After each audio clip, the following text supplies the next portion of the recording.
Recent data breach may have affected 15 million people through a file transfer company. Tory Meiborg from Savant Wealth Management joins us now. Tory, thanks for being here today. Thank you. And tell us, what should people know if they've been affected? Yeah, so a lot of people have gotten notices saying that they're being offered, credit monitoring services and those kind of things as a result of the breach. So we fielded quite a bit of questions on it. And I think there's some common sense steps that you have to consider any time that your data or your personal data may have been compromised. And the first thing is the credit monitoring systems do a really good job of identifying when someone tries to try to open a new account in your name.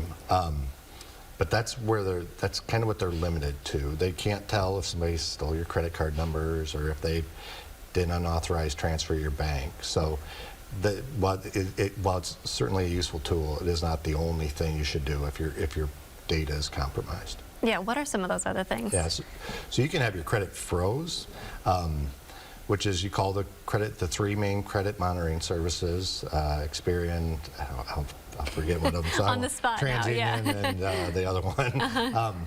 You call each of them and you tell them to freeze your credit. And if you do that, then no one can open accounts using your name. No one can access your credit record, which is a good thing. The problem is when they do that, they issue you a PIN number. And if you ever want to unfreeze your credit, you need that PIN number to do it. You won't be able to, if you try to get a mortgage or a car loan, it will not happen until you unfreeze it. And if you lose that PIN, it is not a good situation. It's a hassle. Yeah. There's other common sense things, like you should keep attention or pay close attention to your bank account and your credit card accounts to make sure the charges that are going through are normal.